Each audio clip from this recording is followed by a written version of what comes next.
Zara stared at the name on the building, her heart pounding wildly. Washington Airlines, a subsidiary of Carter Enterprises.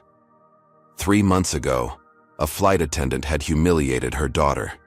Today, as CEO, she would fire everyone responsible. The attendant's shocked face appeared in the doorway. Before we dive into this incredible story of justice, let me know where you're watching from in the comments.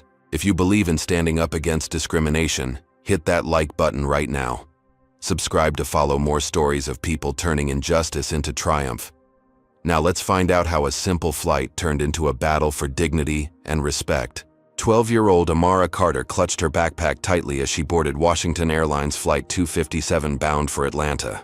Her eyes sparkled with excitement, not just because she was visiting her beloved grandmother, but because inside that backpack was her pride and joy. A revolutionary solar energy device that had just won first place at the National Junior Science Competition. The gold medal tucked inside her pencil case was physical proof that her brilliant mind could change the world. "Come on, sweetie," her mother Zara urged gently. "Let's find our seats." They made their way down the aisle of the airplane toward the first-class section. Normally, they would have flown economy, but Amara's science victory had come with perks, including upgraded tickets for her and her mother. It was meant to be a celebration, a moment of triumph for all the late nights Amara had spent perfecting her invention. Flight attendant Brittany Wilson was arranging welcome drinks on her cart when she spotted them approaching. Her smile faltered momentarily, her eyes narrowing as she watched them settle into seats 2A and 2B. Brittany had been working first class on Washington Airlines for 7 years, and she had certain expectations about who belonged there. "Excuse me," Brittany said, her voice carrying a razor's edge beneath its sugary coating. "Are you sure you're in the right section?" Zara looked up, momentarily confused. "Yes, we're in 2A and 2B. She showed their boarding passes. Brittany examined them with exaggerated scrutiny, her lips pursed. "I see. That's unusual." She didn't elaborate on what exactly was unusual about a mother and daughter having first-class tickets. Amara, already carefully stowing her precious backpack under the seat in front of her, didn't notice the exchange. The solar device inside was delicate, glass components and precise circuitry that had taken months to calibrate correctly. "Would you like a pre-departure beverage?" Brittany asked the white businessman in 1A, her voice warming considerably. "Scotch, neat please," he replied without looking up from his laptop. "Coming right up, sir," Brittany beamed, pouring his drink with theatrical flourish. When she turned to Zara and Amara, her demeanor chilled again. "You'll need to put that backpack in the overhead compartment," she instructed Amara sharply. "It's taking up too much room. But my science project is inside," Amara explained politely. "It's very fragile and It's policy," Brittany interrupted. "First class or not, the rules apply to everyone." Her emphasis on everyone carried unmistakable weight. Zara intervened. "The flight attendant on our previous connection allowed it because of the special circumstances. Perhaps you could—" "I don't care what another flight attendant did," Brittany cut her off. "On my flight, we follow proper procedure." Across the aisle, a white family had several bags tucked under their seats. Brittany stepped around them, without comment. Reluctantly, Amara lifted her backpack, but before she could stand, Brittany reached down and grabbed it.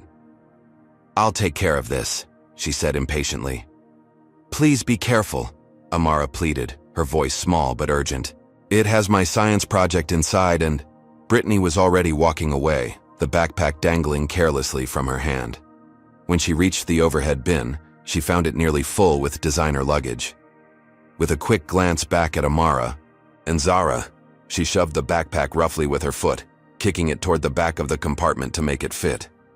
The sound of breaking glass was faint but unmistakable. Amara's eyes widened in horror. She unbuckled her seatbelt instantly and rushed to the overhead bin, her heart pounding. "My project!" she gasped. "Sit down immediately," Brittany commanded. "We're preparing for departure." "But I heard something break," Amara said, tears welling in her eyes. "Please, I need to check." "You need to take your seat," Brittany insisted, her voice rising. Other passengers were beginning to stare. Zara appeared beside her daughter, a protective hand on her shoulder. My daughter worked for months on her science project. If it's damaged, then she should have packed it properly, Brittany said dismissively. Now please return to your seats, or I'll need to involve the captain. Amara's tears were flowing, freely now. All those nights of hard work, the pride she'd felt when the judges had called her name, all potentially destroyed because of this woman's callousness. Back in their seats, Zara tried to comfort her daughter while containing her own anger. We'll check it as soon as we land, sweetie. Maybe it's not as bad as we think. But the knot in Amara's stomach told her otherwise. She'd heard that distinctive sound of glass components shifting and breaking. Throughout the flight, the discriminatory treatment continued. When Brittany served drinks to the cabin, she skipped their row entirely. When Zara pressed the call button to request service, 20 minutes passed before another flight attendant responded. Brittany is handling this section, the second attendant said uncomfortably. She seems to be handling everyone except us, Zara replied evenly. The flight attendant had the decency to look embarrassed but offered no solution. Meanwhile, the businessman in 1A received constant attention, fresh drinks appearing before he could ask, warm towels, extra pillows. Other white passengers in the first class received similar treatment. The contrast was impossible to ignore.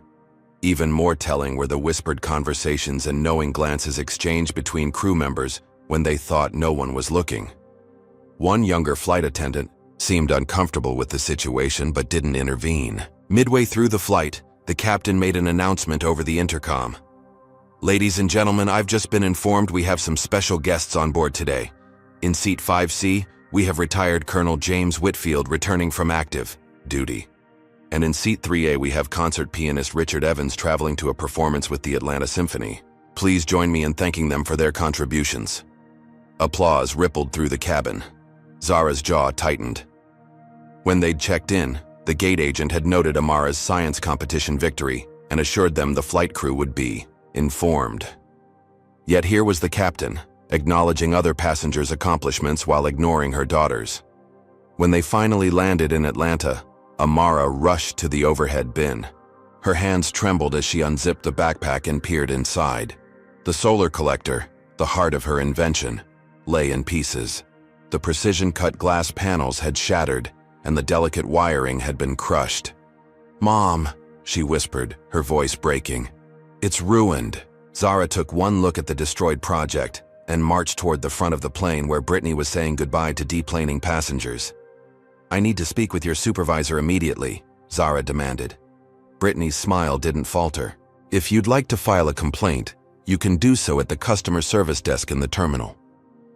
"You deliberately damaged my daughter's property after we specifically told you it was fragile," Zara said, her voice level but intense. "I want to speak with someone in authority now."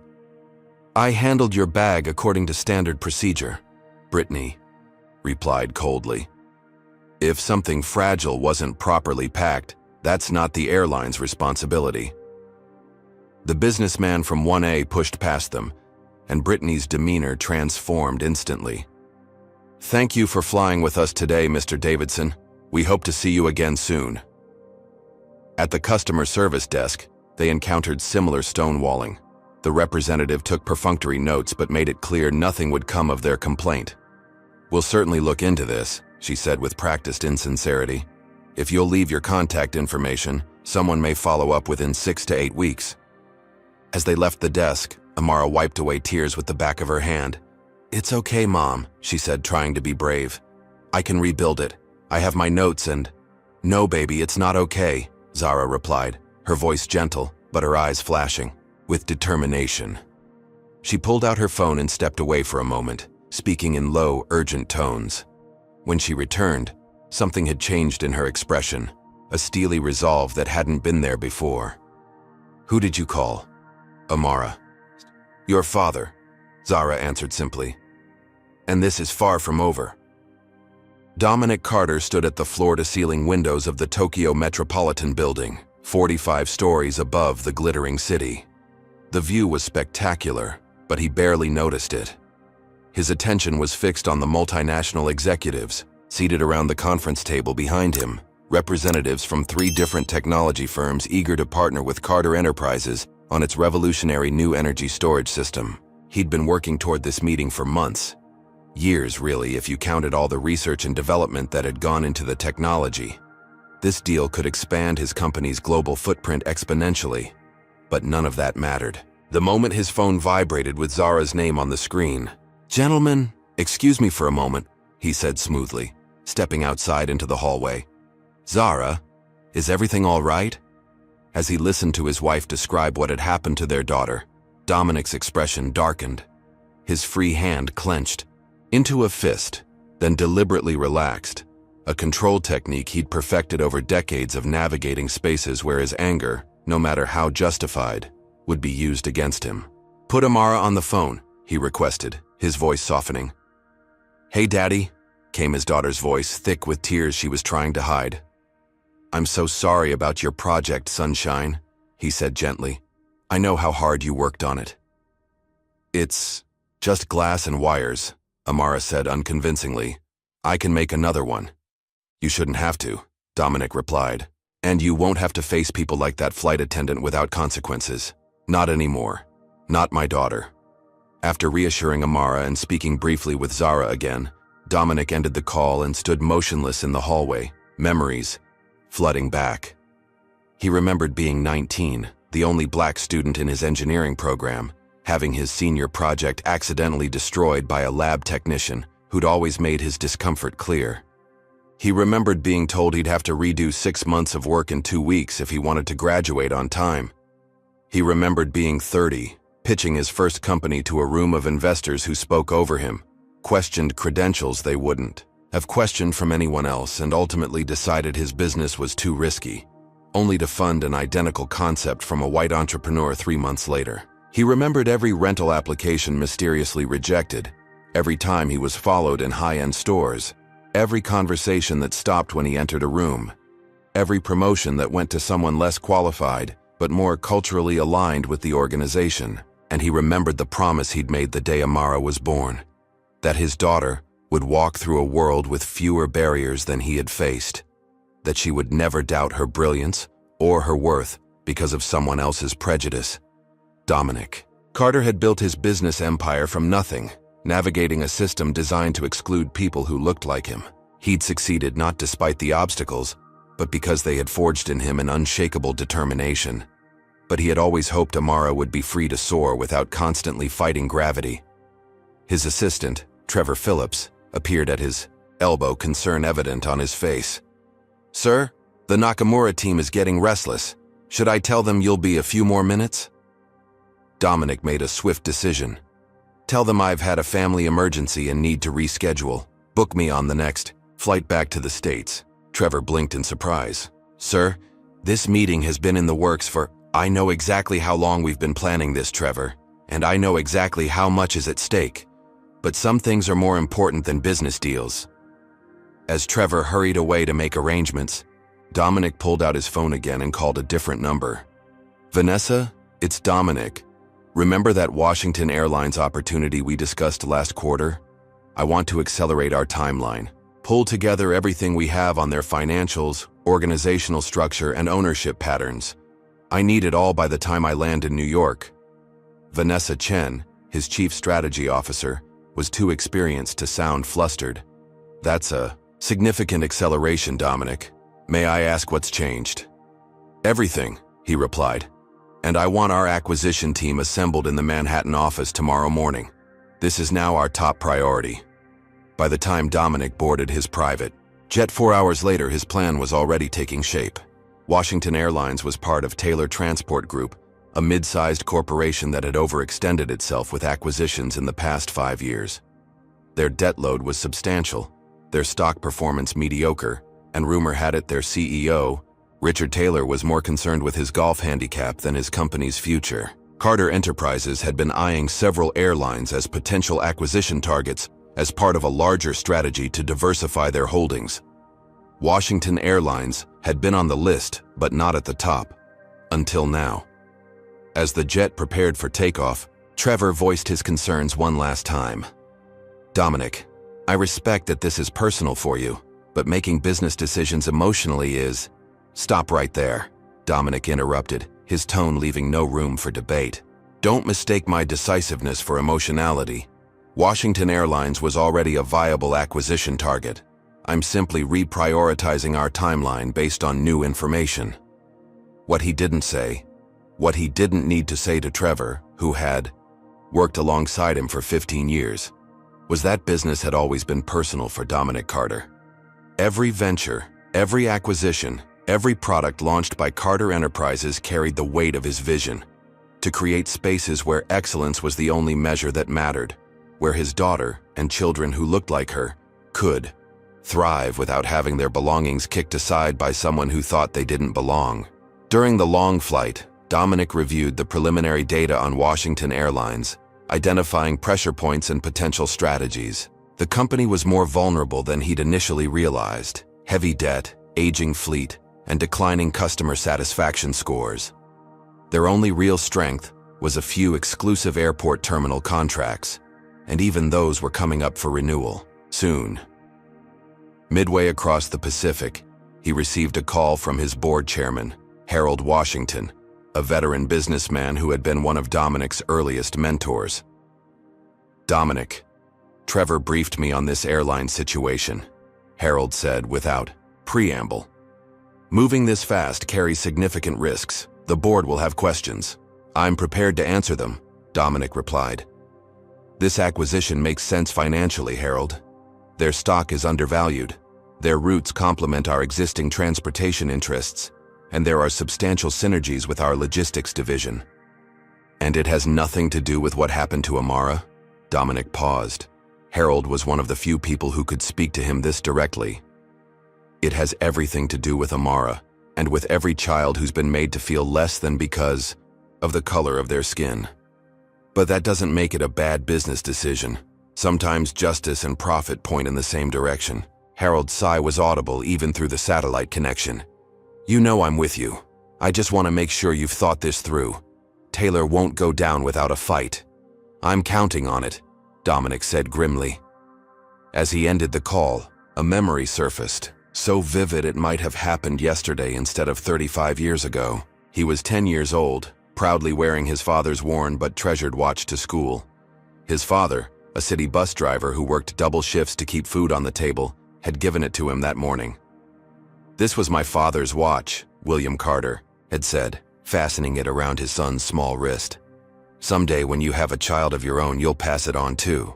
By afternoon, the watch was gone, ripped from his wrist by older boys who told him little black boys don't need fancy watches. When he'd fought back, it was Dominic who got suspended. The watch was never recovered. That day had taught him two painful lessons: that the world would try to take what was his, and that systems designed to protect everyone often protected some more than others. As his jet soared over the vast Pacific, Dominic made a silent vow that this time, the outcome would be different. This time, justice would prevail. Washington Airlines has no idea what's coming, he whispered to himself as the first rays of sunrise broke across the horizon. What happens when a man with unlimited resources decides to uncover the truth?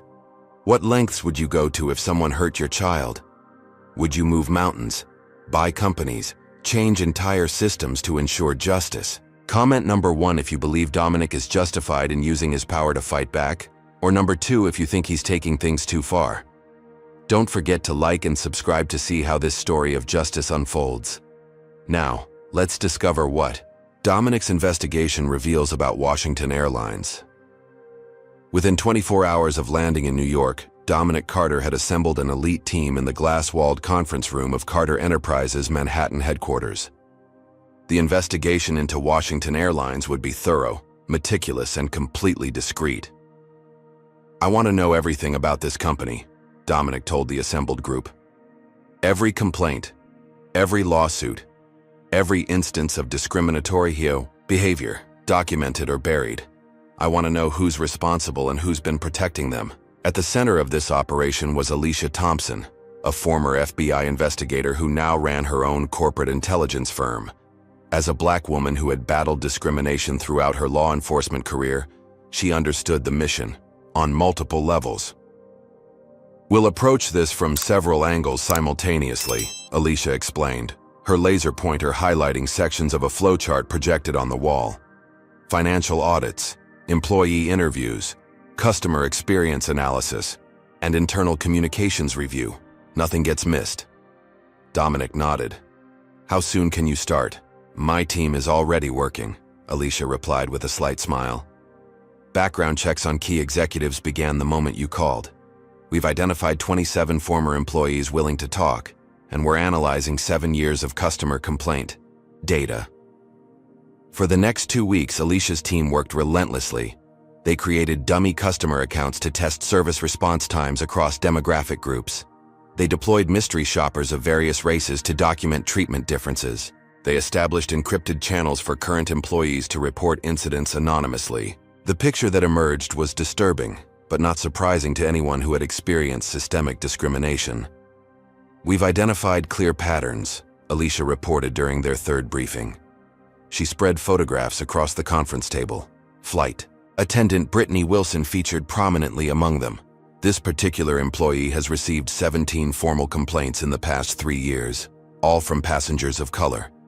Not a single one resulted in disciplinary action. How is that possible? Asked James Wong, Dominic's chief financial advisor. Alicia slid another document forward. Because her uncle is senior vice president of operations, Robert Wilson. Every complaint disappears into his office, never to emerge again. But Brittany was merely a symptom of a much larger disease.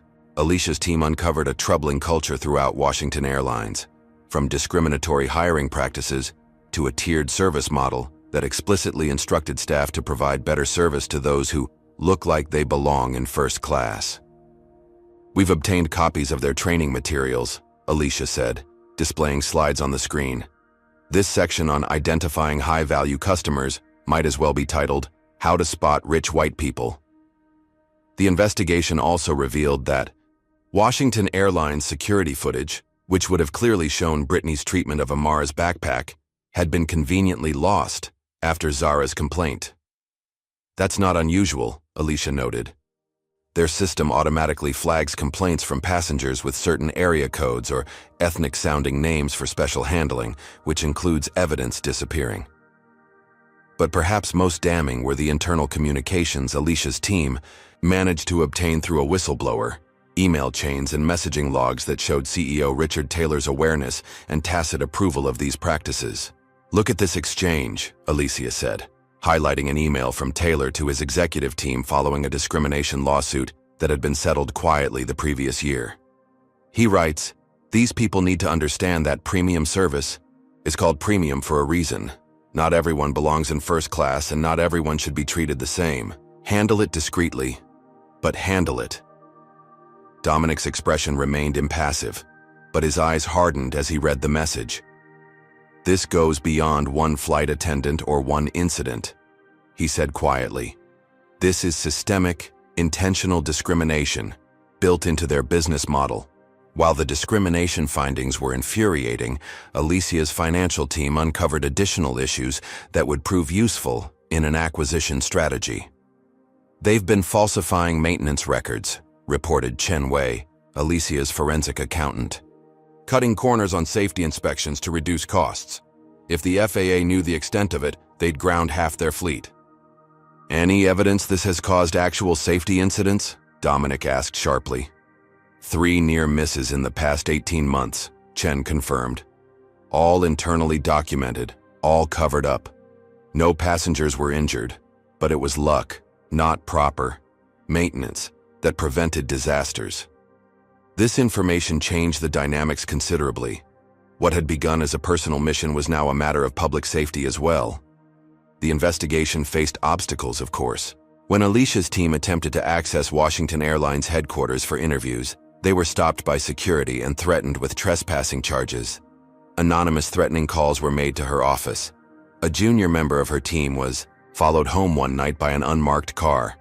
None of it deterred them. If anything, the resistance confirmed they were uncovering truths the airline desperately wanted to keep hidden.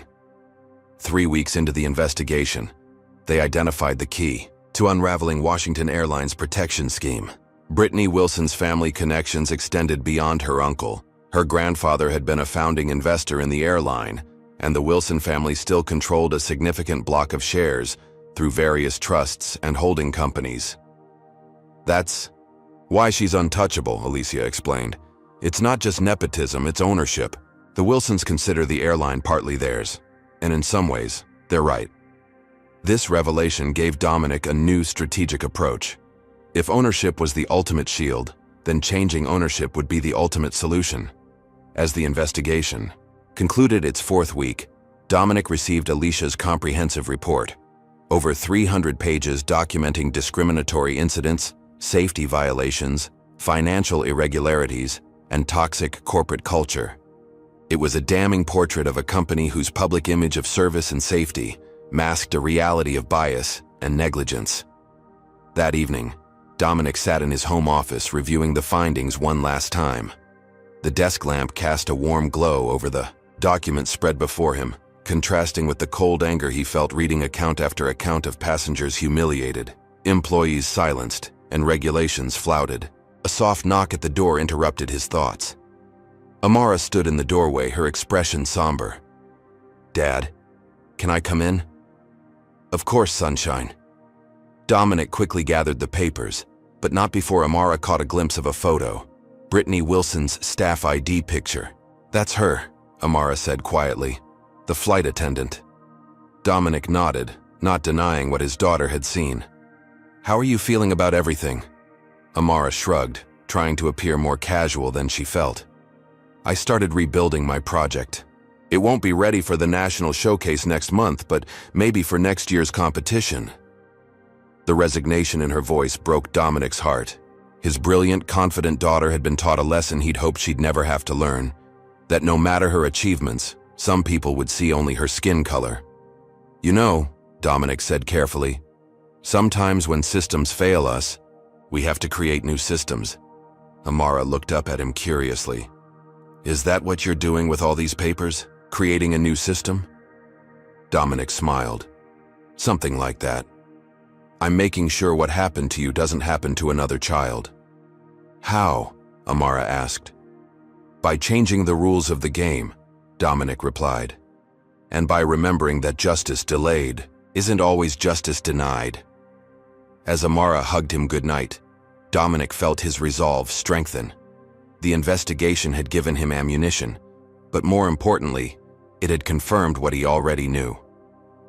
Washington Airlines didn't just need new ownership, it needed a complete transformation. And he was just the person to deliver it. The wood-paneled executive suite on the 60th floor of Carter Tower hummed with focused energy as Dominic addressed his assembled team. Maps of airline routes covered one wall, financial projections another, and a digital countdown clock ticked away the seconds until markets opened. "Washington Airlines is vulnerable," Dominic began, his voice steady and determined. "Their stock has underperformed for 6 consecutive quarters. Their debt-to-equity ratio is concerning, and their fleet modernization program is 3 years behind schedule. But most importantly, Richard Taylor has grown complacent. He believes his position is unassailable." James Wong, Dominic's chief financial advisor, stepped forward. A brilliant Harvard MBA with 20 years of experience in mergers and acquisitions, James had initially been skeptical about the accelerated timeline.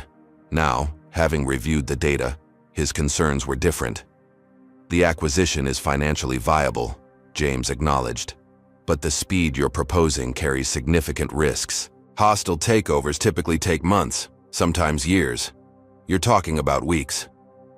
"Washington Airlines doesn't have months," Dominic countered. "Their safety violations alone represent an imminent risk to passengers. And every day that company operates under current management is another day someone's child might be treated the way Amara was treated." Anthony Davis, Dominic's childhood friend and now Carter Enterprises lead counsel, nodded in agreement. Growing up in the same Philadelphia neighborhood, they had faced similar barriers and developed similar determination to overcome them. Now, with his legal expertise, Anthony would be instrumental in navigating the complex regulatory landscape of an airline acquisition. "I've identified 3 primary approaches," Anthony explained. highlighting sections of the presentation on the main screen. 1. A direct stock purchase on the open market, accumulating shares gradually. 2. Approaching major institutional investors with premium offers for their blocks. 3. A tender offered directly to shareholders, bypassing management entirely. All three, Dominic decided, simultaneously. A murmur rippled through the room. This was an unusually aggressive approach, even for Dominic Carter, whose bold business strategies were legendary. That will alert Taylor immediately, warned Vanessa Chen, the strategy officer. He'll implement defensive measures. I'm counting on it, Dominic replied. Taylor's defensive measures will be predictable, legally questionable, and ultimately futile. But they'll distract him from noticing our real strategy until it's too late. For the next several hours, the team refined their approach, identifying Washington Airlines' financial vulnerabilities and leverage points. The airline's debt structure was particularly problematic. They had loans coming due within 6 months that they would struggle to refinance, given their current credit rating. Their balance sheet is weaker than it appears, James noted. They've been using accounting tricks to mask the extent of their cash flow problems. One major disruption could send them into a tailspin. By midnight, the comprehensive takeover plan had taken shape. It would require perfect execution, substantial financial resources, and absolute secrecy, but it was viable. The team dispersed to their respective departments to begin implementation, leaving Dominic alone with his thoughts. His moment of solitude was short-lived. His private line rang, a number he recognized instantly. Victor, Dominic acknowledged, keeping his tone neutral. It's late for a social call. Victor Reynolds' laugh was as smooth and cold as glacier ice. Nothing social about it, Dominic. Word is you're making a move on Washington Airlines. I'm calling to suggest you reconsider. The fact that Victor already knew about the acquisition plan was concerning, but not entirely surprising. As the CEO of Reynolds Global, Victor had spies everywhere, and he and Dominic had been rivals since their days at Wharton Business School 30 years earlier. Their competition had intensified when Dominic's renewable energy patents had rendered Victor's oil investments less valuable. Your concern for my business decisions is touching, Dominic replied dryly, but unnecessary. Is it? Victor's voice hardened. Because my analysts tell me you're moving too fast, paying too much, and risking too much. All because your kid had a bad experience on a flight. That doesn't sound like the calculated Dominic Carter I know. Dominic felt a flash of anger, but controlled it. Victor was trying to provoke him, to confirm his suspicion that this was an emotional decision rather than a strategic one. Your analysts should stick to what they know, which clearly isn't Carter Enterprises' strategy, Dominic responded evenly. Now, if you'll excuse me, it's late. One more thing, Victor added. I've been looking at Washington Airlines myself. Their Southeast Asian routes would complement my portfolio nicely. I'd hate for us to drive up the price in a bidding war. The implied threat was clear. Victor was prepared to compete for Washington Airlines, not because he particularly wanted the company, but because Dominic wanted it. After ending the call, Dominic immediately contacted his security team to investigate how the information had leaked. Then he called Anthony to add a new component to their strategy: countermeasures against Victor Reynolds' potential interference. The next morning brought new challenges. As Dominic navigated the complex web of financial regulations governing airline acquisitions, he encountered unexpected resistance from the Department of Transportation. Someone, likely Taylor or Reynolds, had whispered concerns about market concentration and reduced competition. Anthony worked his contacts in Washington, D.C., explaining that Carter Enterprises' ownership would actually increase competition by revitalizing a struggling airline. Meanwhile, Dominic personally called several key regulators, outlining his vision for Washington Airlines' future. I understand your concerns, he told the Deputy Secretary of Transportation, but I can assure you that under our ownership, Washington Airlines will not only maintain all current routes, but expand service to underserved communities.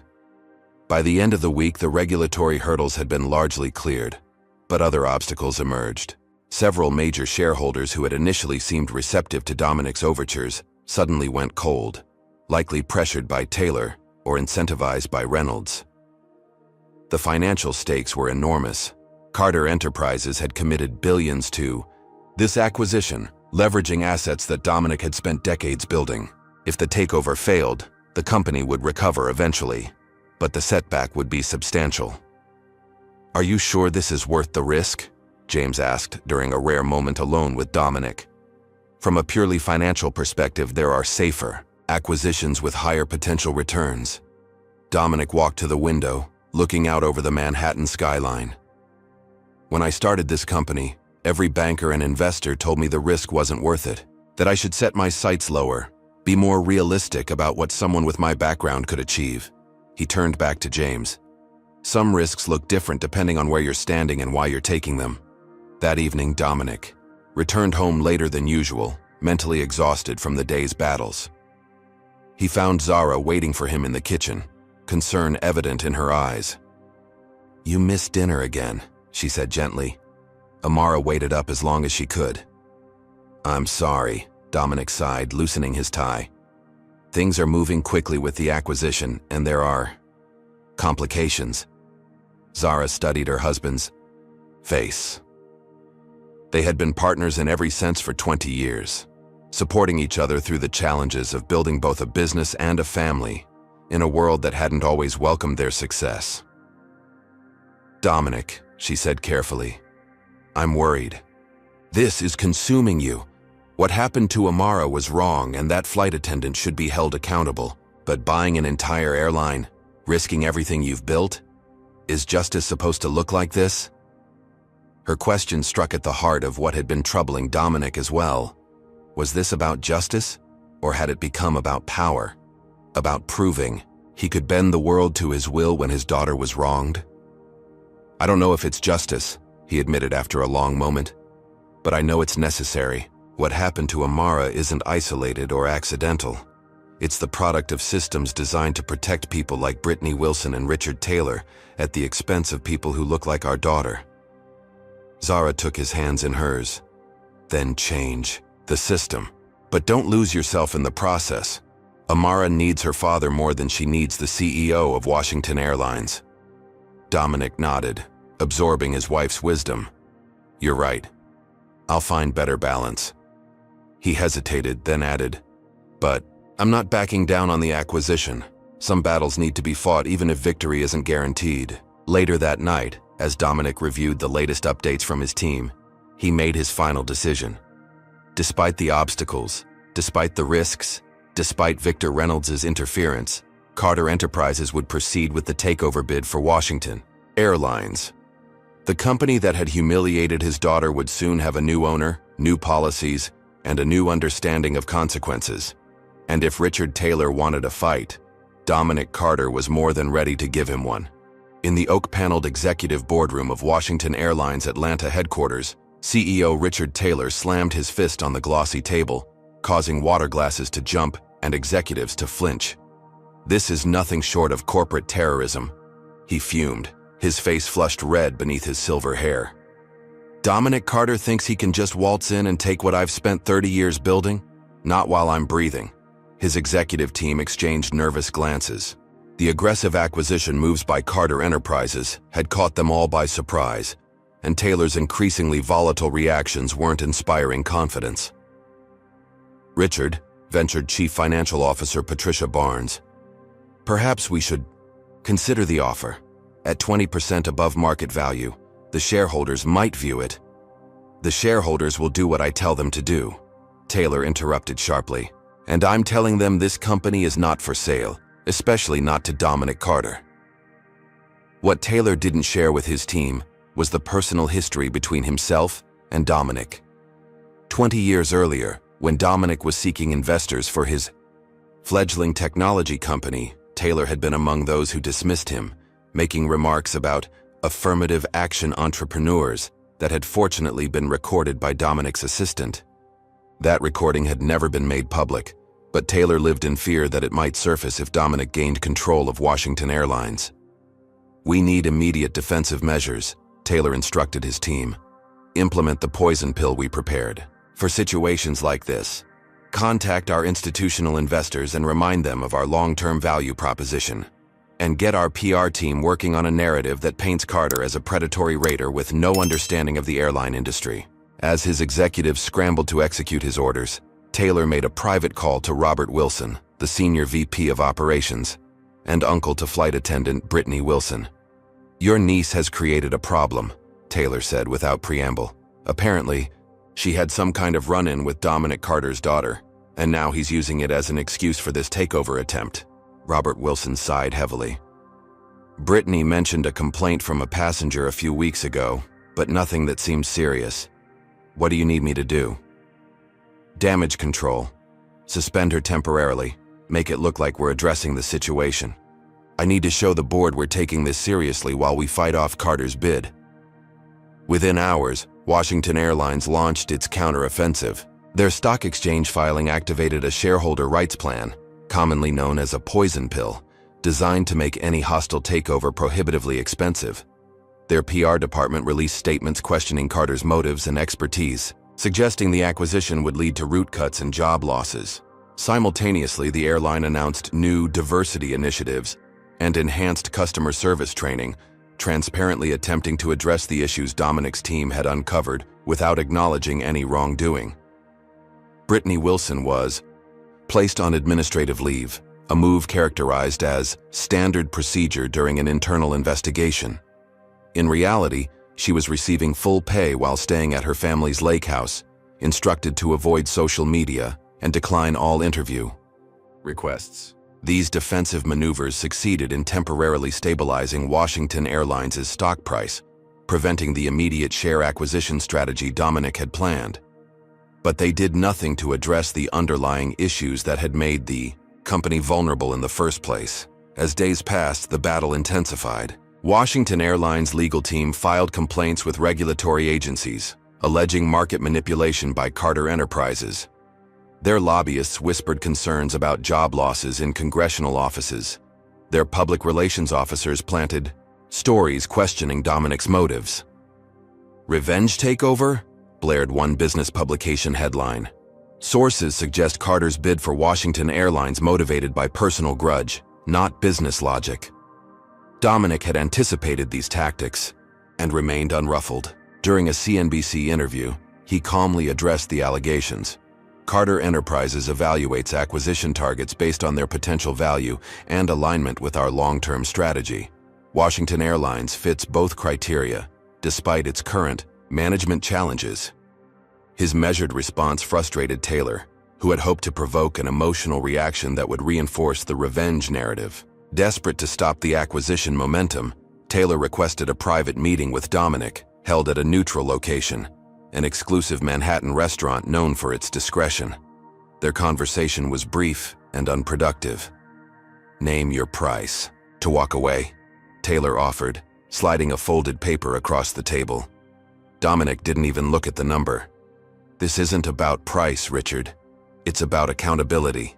"So it is personal," Taylor said with a thin smile. "I thought so. Is this about your daughter's backpack? I'll buy her a new one. Hell, I'll buy her a whole set of designer luggage if it'll make this go away." "That's always been your problem, Richard," Dominic replied evenly. "You think everything and everyone has a price. Some things are about principles." As Dominic stood to leave, Taylor's facade of civility cracked. "You people always play the victim," he hissed. "One little incident and you're ready to destroy a company that employs thousands. Is that your idea of social justice?"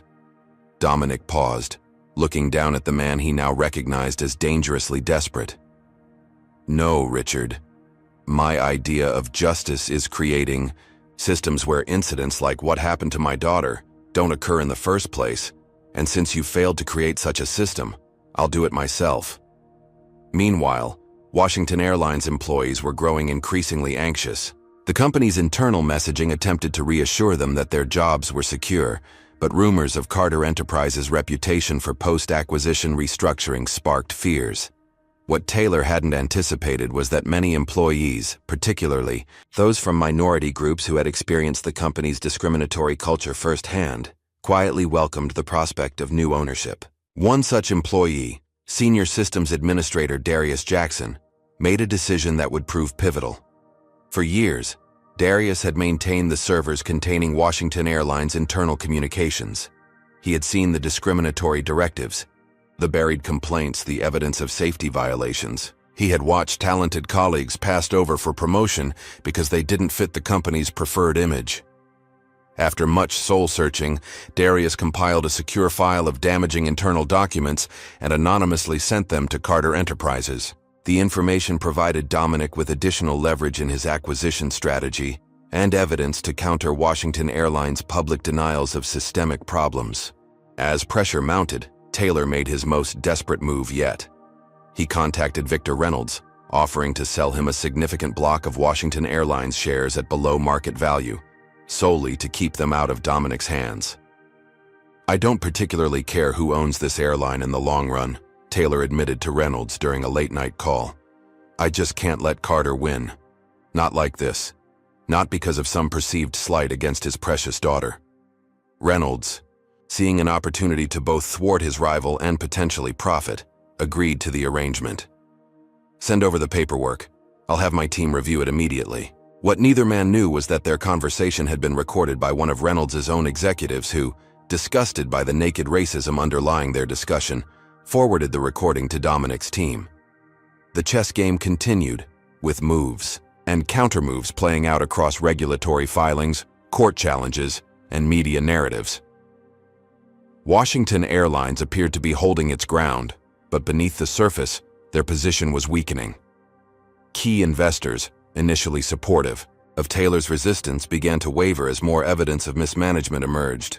The temporary suspension of Brittany Wilson backfired when several other passengers came forward with similar stories of discriminatory treatment, suggesting a pattern rather than an isolated incident. Most damaging was a viral video that surfaced on social media.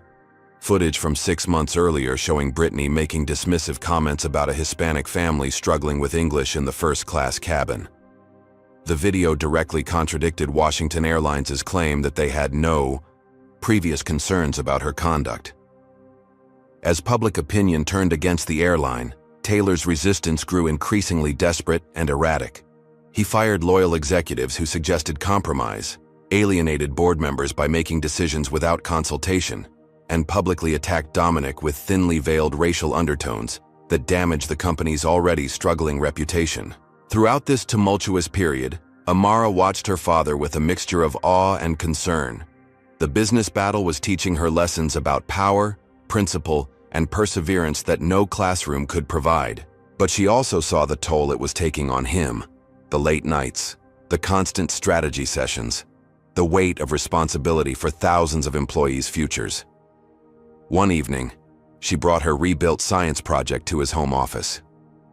The solar energy device was different from the original, more elegant in some ways, more resilient in others.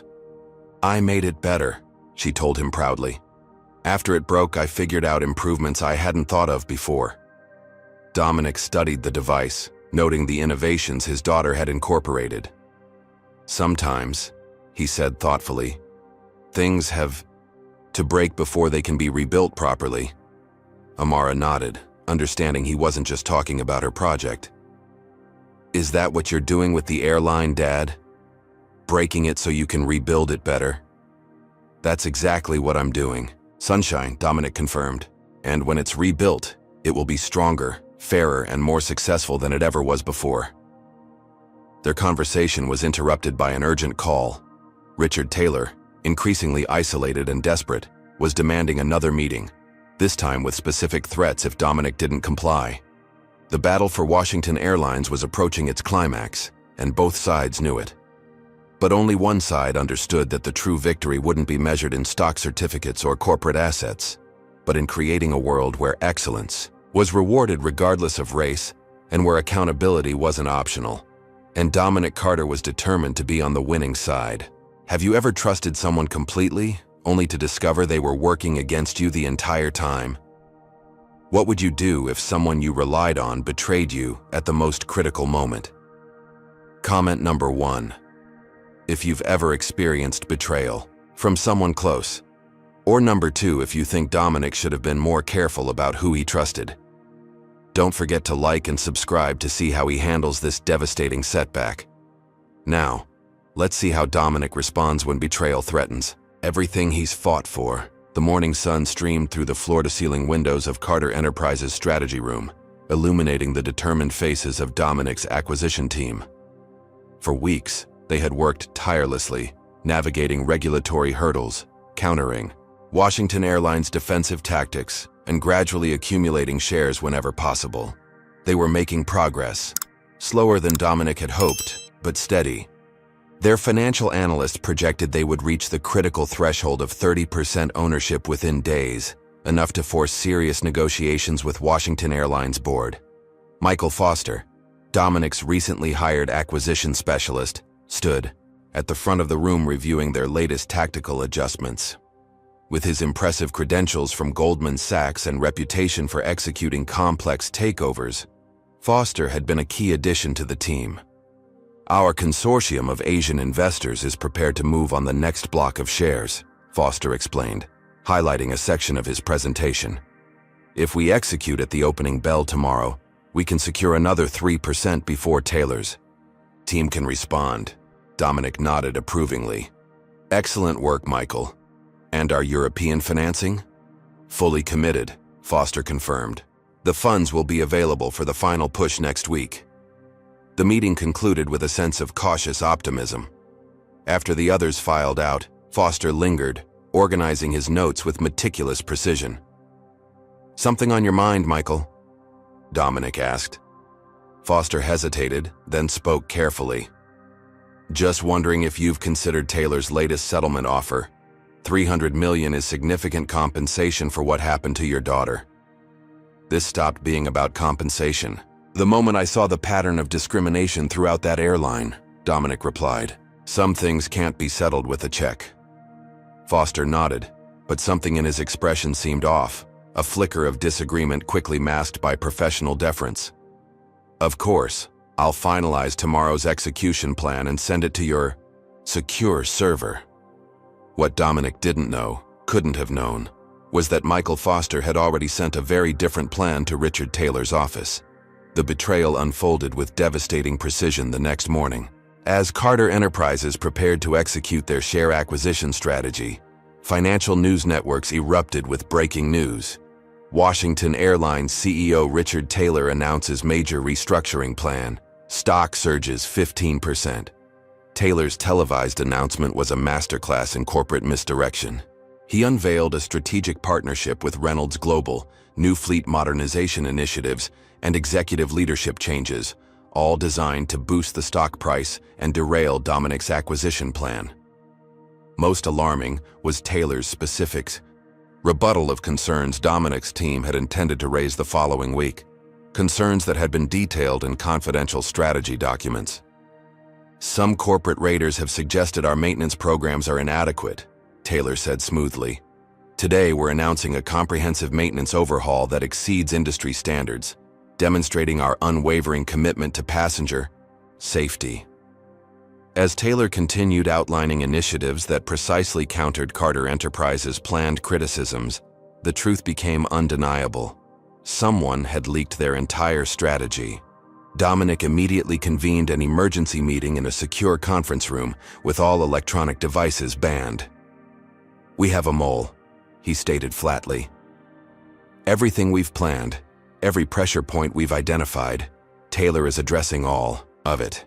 He couldn't have done that without inside information. Security Chief David Chen was already investigating. We're conducting a full audit of all access to our secure servers. In the meantime, we need to assume all our current strategies are compromised. The financial consequences were immediate and severe. The investor consortium that had committed financing for their share acquisition withdrew, citing increased acquisition costs due to the stock price surge. Several institutional investors who had been quietly supportive of Carter Enterprises' bid publicly pledged support for Taylor's new initiatives. Most damaging was the narrative Taylor skillfully crafted for the business media, that Dominic's takeover attempt was motivated purely by personal revenge, not sound business strategy. Sources close to Carter confirm acquisition plan motivated by dispute involving CEO's daughter, reported the Wall Street Journal. Analysts question whether emotional decision-making has compromised Carter Enterprises' due diligence. By afternoon, Dominic's security team had identified the breach. Server logs showed Michael Foster accessing confidential strategy documents at unusual hours and transmitting large files to external addresses. Further investigation revealed encrypted communications between Foster and Richard Taylor dating back weeks. When confronted in Dominic's office, Foster showed neither shame nor remorse. "Business is business," he said with a shrug. "Taylor offered me a position as his CFO once this is over. Your acquisition was never going to succeed, Dominic. You moved too fast, pushed too hard, and made it personal. I just chose the winning side." "Get out of my building," Dominic replied, his voice deadly calm.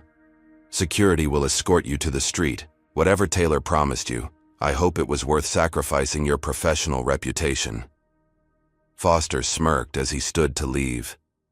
"My reputation will be fine. I'll be the man who saved Washington Airlines from an emotional, revenge-driven takeover." The business world understands pragmatism. After Foster was removed, Dominic faced his most difficult challenge yet. The betrayal had not only compromised their strategy, but had also shaken investor confidence. Several board members requested an emergency meeting to discuss abandoning the acquisition attempt. "We've lost over $40 million on this already," argued board member William Peterson. "Taylor has outmaneuvered us. The stock price is now prohibitively high, and our financing has evaporated. It's time to cut our losses." For the first time since the campaign began, Dominic felt doubt creeping in. Had he let his determination to right a wrong cloud his business judgment? Had he risked too much of what he'd built pursuing justice for Amara? That evening, he returned home earlier than usual, mentally exhausted from the day's events.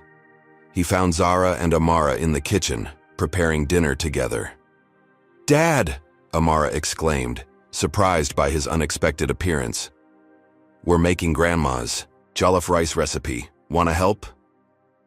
The normalcy of the moment, his wife and daughter cooking, homework spread across the counter, the familiar sense of family recipes, provided perspective that his corporate boardroom couldn't. Later, after Amara had gone to bed, Zara found Dominic in his study, staring thoughtfully at a photograph of his parents.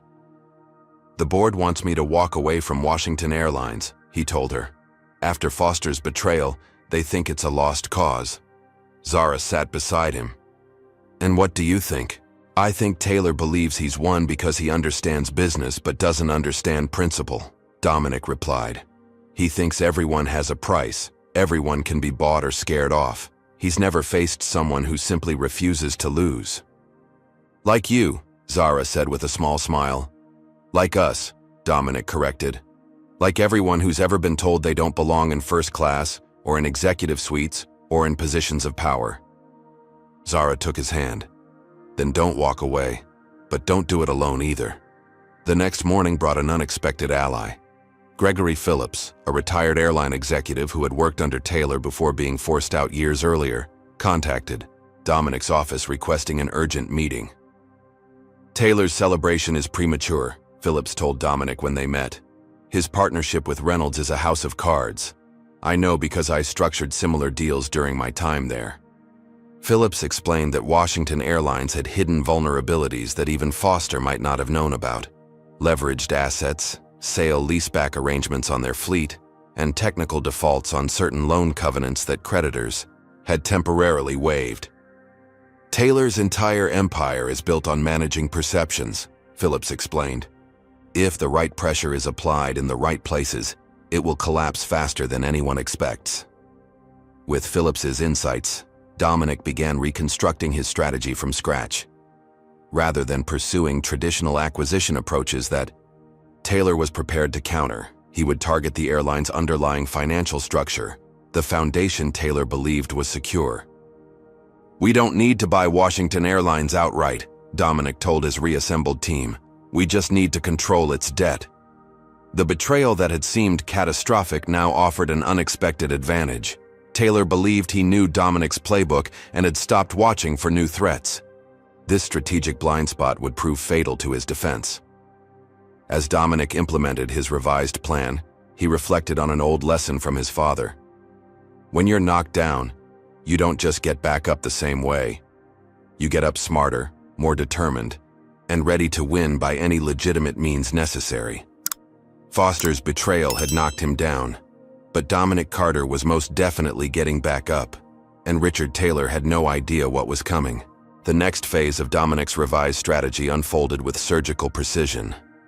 Rather than directly pursuing Washington Airlines stock, he focused on the company's complex debt structure, the financial foundation that Taylor believed was secure, but was actually built on shifting sand. Every airline operates on leverage, Dominic explained to his restructured acquisition team. Their assets are financed through a web of loans, bonds, and lease agreements. Control the debt, and you effectively control the company. Carter Enterprises' technology division accelerated development of a revolutionary booking and logistics system they had been working on for the transportation sector. Within 2 weeks, they launched Sky Connect, a platform that offered unprecedented efficiency for airlines and enhanced experiences for passengers. The timing was strategic. Washington Airlines was due to renew several major corporate contracts, including those with Fortune 500 companies that represented significant portions of their business travel revenue. Dominic personally reached out to these corporate clients, offering Sky Connect integration with other airlines at substantially discounted rates. The efficiency savings were too compelling to ignore, and one by one, major accounts began shifting their business away from Washington Airlines. Simultaneously, Alicia Thompson's investigative findings were strategically released to selected journalists. The Washington Post published a devastating expose titled "Pattern of Discrimination: Inside Washington Airlines' Toxic Culture," featuring interviews with former employees and passengers who had experienced treatment similar to Amara's. The article detailed how complaints from passengers of color were systematically buried, how minority employees were passed over for promotion despite superior qualifications, and how the Wilson family's influence protected problematic employees, like Brittany. Washington Airlines' PR team scrambled to contain the damage, arranging for Brittany Wilson to give an exclusive interview defending her actions. It backfired spectacularly when she appeared defensive and entitled, dismissing concerns about discrimination as oversensitivity. "I treat all passengers according to company standards," she insisted. "If some people feel they deserve special treatment just because they're flying first class for the first time, that's not my problem." Her comments sparked immediate backlash on social media, with thousands sharing their own experiences of discrimination on Washington Airlines flights. The hashtag #JustBoycottWashingtonAir began trending nationally. The situation worsened when a passenger's smartphone video surfaced, showing Brittany making derogatory comments to a Hispanic family struggling with English during boarding. The undeniable evidence directly contradicted her claims, and Washington Airlines official statements defending her conduct. As public opinion turned sharply against the airline, corporate clients accelerated their exodus. Washington Airlines' stock price, which had surged following Taylor's announcement of the Reynolds partnership, began to plummet. Dominic's financial team, led by James Wong, implemented the next phase of their plan, targeting Washington Airlines' debt structure. Through a series of discrete transactions using subsidiary companies and investment vehicles, they began acquiring the airline's outstanding bonds and securing positions with their primary lenders. "Taylor thinks he's protected because Reynolds is backing his stock," James explained, "but he's overlooking his debt covenants. If enough corporate clients leave and their cash flow drops below certain thresholds, those covenants will trigger technical defaults." The strategy was working, even faster than Dominic had anticipated. Within 3 weeks, Washington Airlines faced a crisis on multiple fronts: declining bookings, corporate contract cancellations, a public relations disaster, and increasingly nervous creditors. Behind the scenes, Richard Taylor was becoming desperate. His partnership with Reynolds was showing strain, as the financial projections they had based their agreement on proved wildly optimistic. Several board members were privately questioning his leadership and the wisdom of rejecting Dominic's original acquisition offer.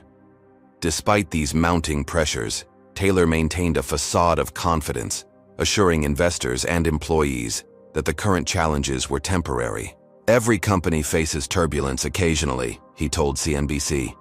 Washington Airlines has weathered storms before and will emerge stronger from this one.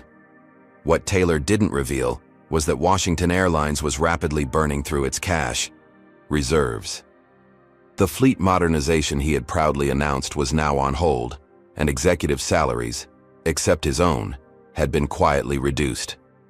As Taylor's position weakened, Dominic secured new financing through a consortium of international investors impressed by both the business opportunity and his principled stand against discrimination.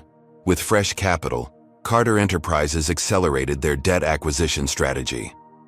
At home, Dominic noticed a surprising development. Amara had developed a keen interest in the business aspects of the acquisition. She began asking sophisticated questions about corporate strategy, financial leverage, and leadership principles. "Dad, if you buy Washington Airlines, what will you change first?" she asked one evening as they reviewed her homework. "The culture," Dominic replied without hesitation. "Assets, roots, even branding. All of that is secondary. What matters most is creating an environment where everyone is treated with dignity, and excellence is the only measure that matters." Amara nodded thoughtfully. "Like how you built Carter Enterprises." "Exactly. Companies reflect their leadership. When leadership values the wrong things, everything else follows." These conversations revealed something Dominic hadn't fully appreciated. Before, beyond seeking justice for a specific incident, he was showing his daughter how to transform systems from within. He was demonstrating that power, when wielded with principle, could be a force for positive change.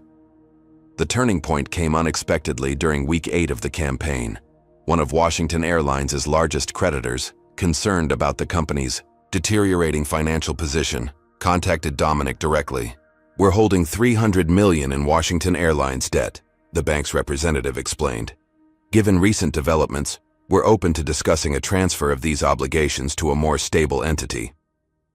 Within 48 hours, Carter Enterprises had secured control of over 40% of Washington Airlines' outstanding debt. This gave them significant leverage over the company's operations and financial decisions, even without majority stock ownership.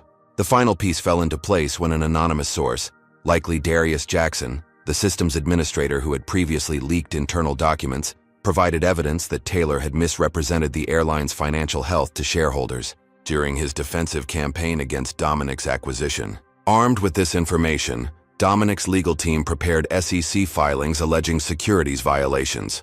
Before they could submit them, Taylor made a desperate move. He called Dominic directly, demanding a face-to-face meeting. "This has gone far enough," Taylor said, his voice betraying his exhaustion. "You've made your point. Name your price to end this." "It's not about price, Richard," Dominic replied calmly. "It's about accountability and change. But I'm willing to meet. Tomorrow, noon, at the Capitol Grill downtown." As Dominic ended the call, he knew they had reached the decisive moment in this long battle. Taylor wouldn't be reaching out unless he recognized his position was untenable. The question now was whether he would surrender gracefully or make one final desperate stand. Either way, Dominic would be ready.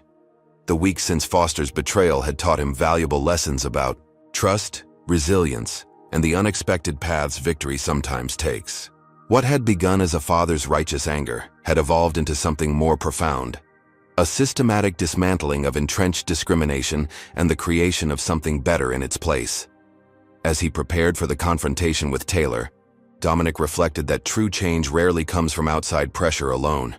It comes when that pressure reveals the fundamental weaknesses in unjust systems, causing them to collapse under the weight of their own contradictions.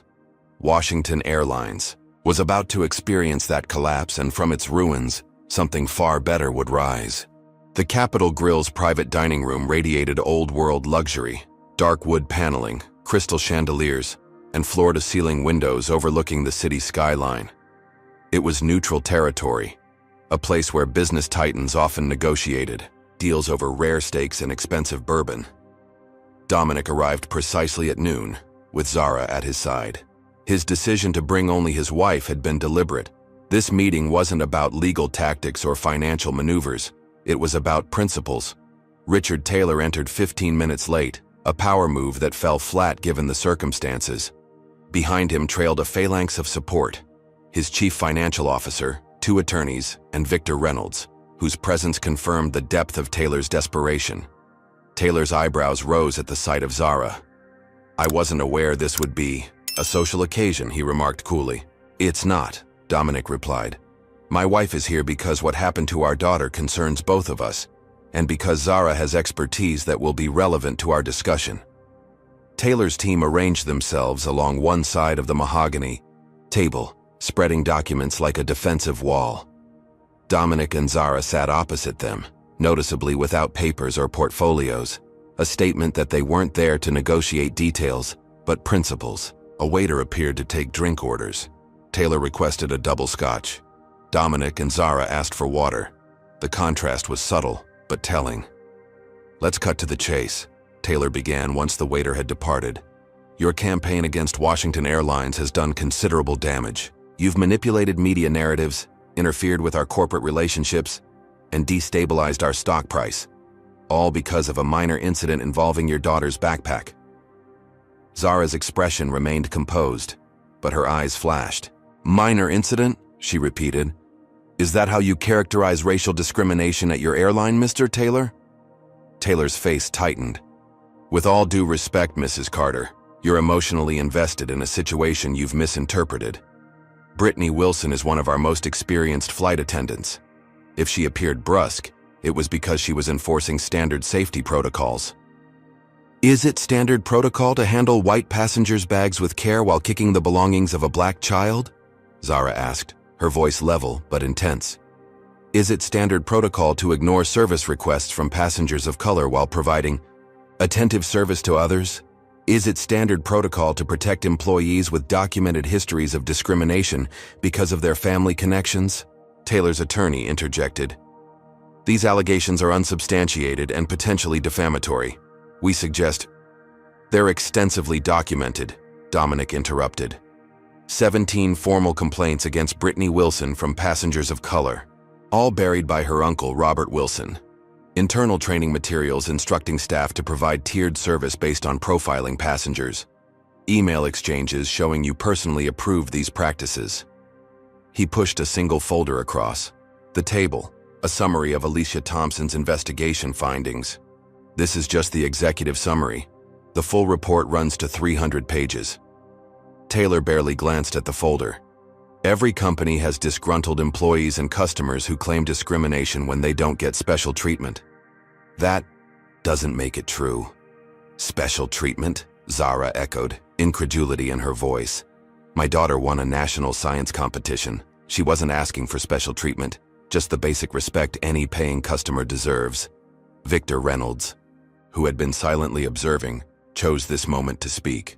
"Perhaps we could focus on constructive solutions rather than rehashing past grievances. Dominic, what would resolve this situation to your satisfaction?" "Complete transformation," Dominic replied without hesitation. "New ownership, new leadership, new culture. Washington Airlines needs to become a company where excellence is valued regardless of race, and where accountability isn't optional." Taylor's face flushed. "You want me to hand over my company because one flight attendant allegedly mishandled a backpack? That's absurd." "No," Dominic corrected.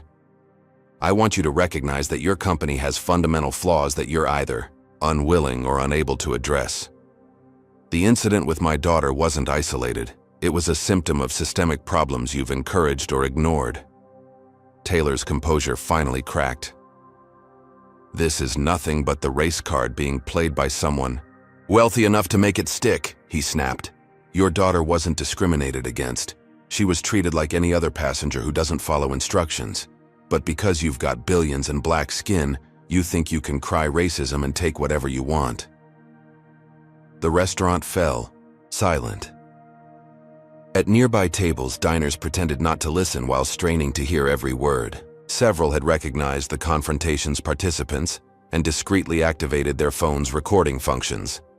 Dominic remained perfectly calm, which seemed to infuriate Taylor further. "Your response proves everything my investigation uncovered about the culture you've created at Washington Airlines," he said quietly. Thank you for making my point so clearly. Turning to the CFO, Dominic shifted topics with devastating precision. Patricia, you should know that as of this morning, Carter Enterprises controls 48% of Washington Airlines' outstanding debt. We've also secured agreements with creditors holding another 23%. That gives us effective control over your company's financial future, regardless of stock ownership. Patricia Barnes paled visibly. As CFO, she understood the implications immediately. That's not possible. Our debt is held by a diverse group of... It was, Dominic confirmed, until they lost confidence in Richard's leadership. Now they've consolidated their positions with a partner they trust to protect their investments. Taylor looked to his CFO for contradiction, found none, and turned to his attorneys, who appeared equally blindsided. The power dynamic in the room had shifted palpably. You've been outmaneuvered, Richard, Dominic continued, but I'm still prepared to offer you a dignified exit. Resign as CEO, sell your shares at yesterday's closing price, which is generous given what's coming, and walk away. We'll handle the transition without dragging your name through further public scrutiny. And if I refuse, Taylor challenged, though his voice had lost its earlier conviction, then tomorrow morning we'll file our SEC complaint regarding your misrepresentations to shareholders. By afternoon, we'll call your loans based on covenant violations our financial team has identified. By close of business, Washington Airlines will face a liquidity crisis that will trigger an emergency board meeting. And by this time tomorrow, you'll be facing the same choice, but with significantly worse terms and potential legal consequences. The methodical explanation of Taylor's impending downfall was delivered without malice or triumph, simply as the inevitable outcome of decisions already made. Taylor looked to Reynolds for support, but the other businessman was already mentally calculating his own exposure and exit strategy. The alliance of convenience between them was dissolving before their eyes. This is corporate blackmail, Taylor said finally, but the accusation sounded hollow even to his own ears. No, Zara corrected him gently. This is consequences. Something your privilege has shielded you from for far too long. As they prepared to leave, Taylor made one final desperate attempt to reassert control. Your daughter will regret the day she complained about my airline, he said, his voice low and threatening. The business world has a long memory, and someday she'll learn what happens to people who cross Richard Taylor. The threat against Amara shattered Dominic's composed demeanor. For the first time, genuine anger flashed in his eyes as he leaned across the table. Listen carefully, because I will only say this once, he said, his voice deadly quiet. You have until midnight to accept my offer. After that, I won't just take your company. I will dismantle everything you've built, piece by piece, until... The name Richard Taylor is synonymous with failure in every business school case study for the next 50 years. He straightened, composure restored. And if you ever mention my daughter again, you'll discover that my patience has limits even if my resources don't. As Dominic and Zara departed, leaving Taylor and his team in stunned silence, other diners pretended to return their attention to their meals. But several were already texting contacts in the financial world with variations of the same message. Taylor is finished. Carter just ended him. In the car, Zara reached for Dominic's hand. Do you think he'll accept?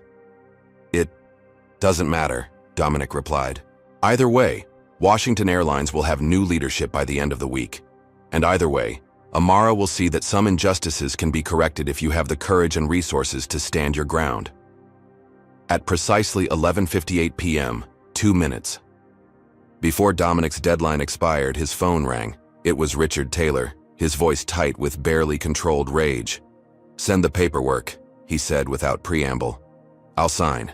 Dominic ended the call without reply and immediately initiated the final phase of his plan. A series of carefully orchestrated financial maneuvers that would be executed at midnight, giving Carter Enterprises controlling interest in Washington Airlines. By morning, the business world would have a new story to discuss. How a father's determination to right a wrong had transformed an entire company and sent a powerful message about accountability in corporate America. The morning sun cast a golden glow across the Manhattan skyline as Dominic stood before the wall-to-wall windows of his office, watching the city awaken. On his desk, financial terminals displayed the breaking news. Carter Enterprises acquires controlling interest in Washington Airlines. The overnight financial maneuvers had been executed flawlessly. While Richard Taylor had believed he was simply agreeing to resign and sell his personal shares, Dominic's team had simultaneously completed transactions with multiple shell companies, bringing their total ownership to 51%. By the time markets opened, the takeover was complete and irreversible. Taylor, who had expected a gradual transition that would allow him to shape the narrative of his departure, was instead met with security personnel at Washington Airlines headquarters, his access credentials already deactivated. The personal belongings from his office had been packed in boxes and waited in the lobby. "Your resignation has been accepted, effective immediately," the head of security informed him, handing over a formal letter. "The board has been called for an emergency meeting at 10 a.m. Taylor's face contorted with rage. "This isn't what I agreed to. I was supposed to have time to—" "Your agreement specified resignation and sale of shares," the security chief interrupted, unmoved. "Both have been executed. Your presence is no longer required or authorized on these premises." As Taylor was escorted from the building he had ruled for almost 2 decades, employees watched from behind partially closed doors and computer screens. Many fought to hide their smiles. A few openly celebrated once he was out of sight. At 10 o'clock precisely, Washington Airlines' board members assembled in the executive conference room, expressions ranging from anxious to curious. Most had received only cryptic notifications about urgent developments requiring immediate attention. When Dominic entered, accompanied by Zara and a small team of Carter Enterprises executives, the atmosphere shifted from confusion to understanding. This was more than a changing of the guard, it was a complete transformation. "Good morning," Dominic began, his tone professional but warm. "As you've likely heard by now, Carter Enterprises has acquired majority ownership of Washington Airlines. This gives us the authority to make immediate leadership changes, which the current situation demands." He outlined the findings of Alicia Thompson's investigation, the systematic discrimination, the safety violations, the toxic corporate culture that had flourished under Taylor's leadership. Several board members shifted uncomfortably, aware of their own complicity in overlooking these issues. "Effective immediately, Richard Taylor is removed as CEO," Dominic continued. "His employment has been terminated for cause, based on documented evidence of discriminatory practices, misrepresentation to shareholders, and failure to maintain safety standards." One board member, Robert Wilson, Brittany's uncle, raised an objection. "This is an overreaction to isolated incidents being mischaracterized as systemic problems. Richard has built this airline from—" "Your opinion is noted," Dominic interrupted, calmly. "And your resignation from this board is accepted." Wilson blinked in surprise. "I haven't resigned." "Check your email," Dominic suggested. "You'll find a detailed accounting of your role in suppressing discrimination complaints, including those against your niece.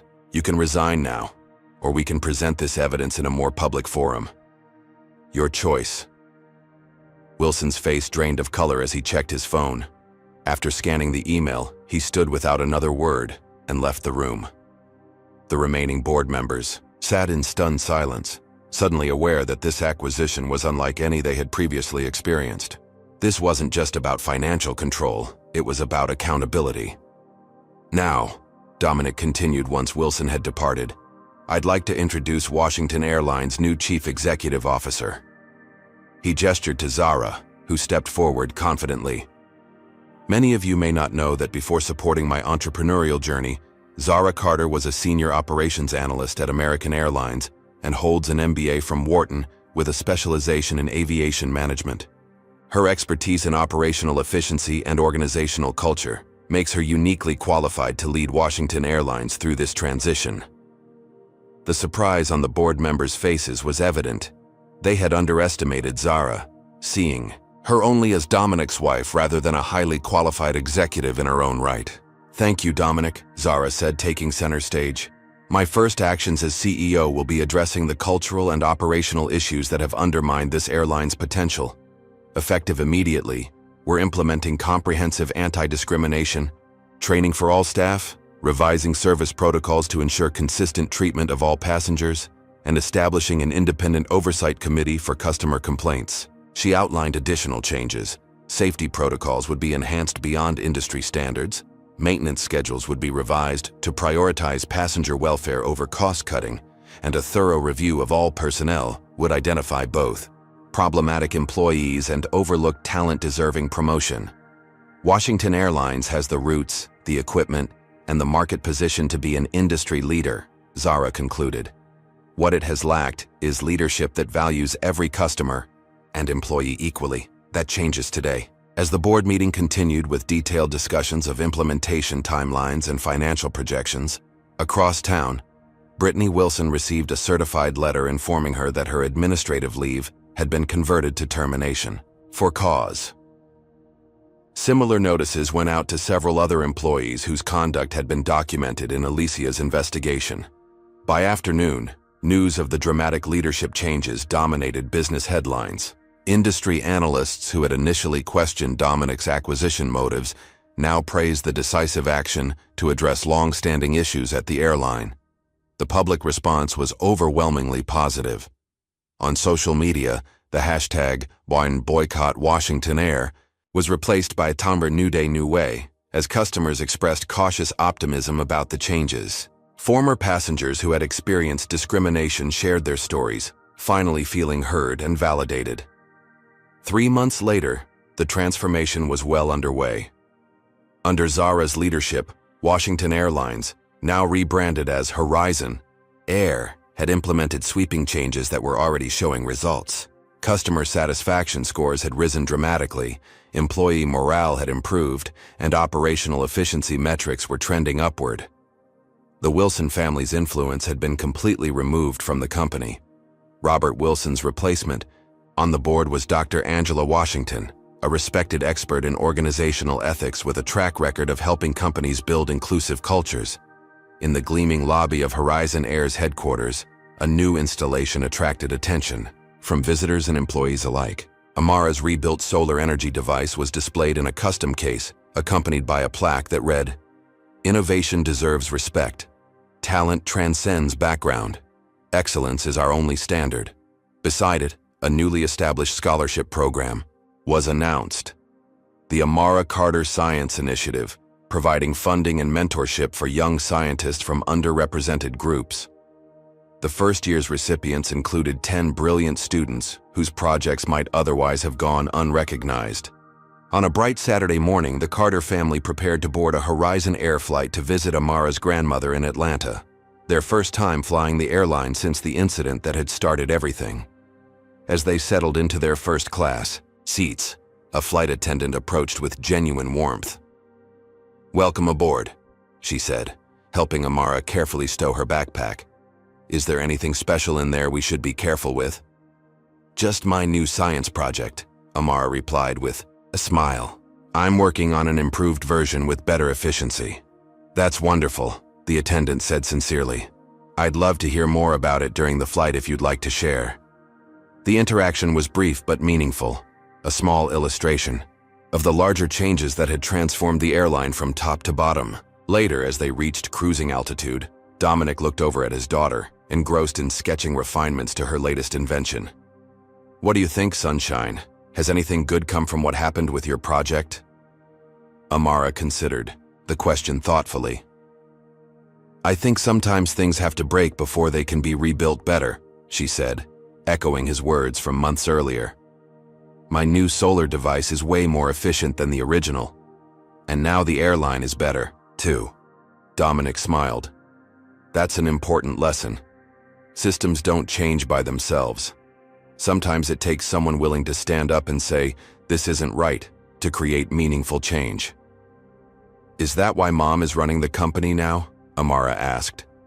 "Partly," Dominic acknowledged, "but mostly because she's brilliant at what she does, and now everyone can see that. Talent shouldn't be hidden because of who someone is or what they look like." Meanwhile, in her new office at Horizon Air headquarters, Zara was reviewing applications for executive positions as part of her ongoing restructuring. On her desk, was a resume that had come through the standard application portal. Brittany, Wilson's application for a customer service director position at a competing airline. Zara picked up the red rejected stamp and pressed it firmly across the application. Next to it, she wrote a simple note: "Discrimination has consequences." She then turned to more important matters: building an airline where everyone was treated with dignity, where excellence was recognized regardless of background, and where her daughter could fly without fear of being made to feel she didn't belong. The transformation of Washington Airlines into Horizon Air would become a case study in business schools, not just for the dramatic acquisition strategy, but for demonstrating how corporate culture could be fundamentally changed when leadership prioritized justice alongside profit. And Richard Taylor? He had disappeared from public view, his reputation tarnished by the revelations about his leadership. The business world had moved on, more interested in Horizon Air's promising future than in the disgraced executive's past. For Dominic and Zara Carter, the victory wasn't measured in stock certificates or corporate assets. It was measured in the knowledge that they had created lasting change, not just for their daughter, but for everyone who had ever been made to feel they didn't belong in first class. What would you do if you witnessed discrimination like what happened to Amara? Would you stand up and fight for change, even if it meant taking on powerful opponents?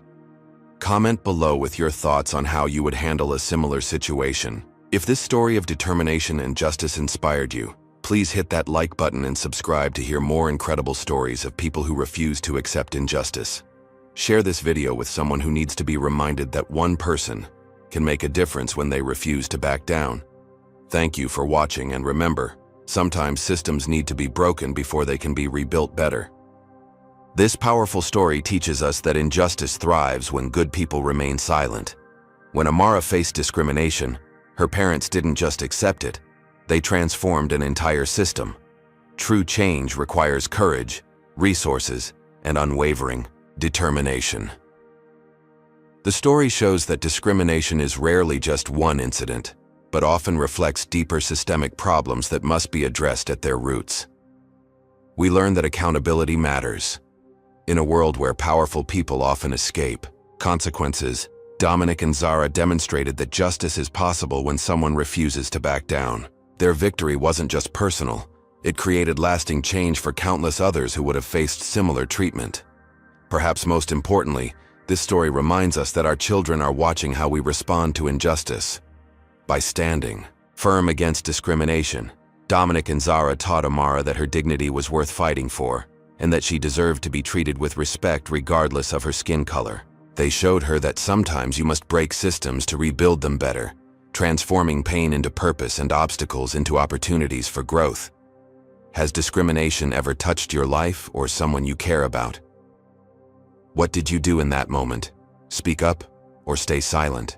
Comment below with your experience and what you wish you had done differently.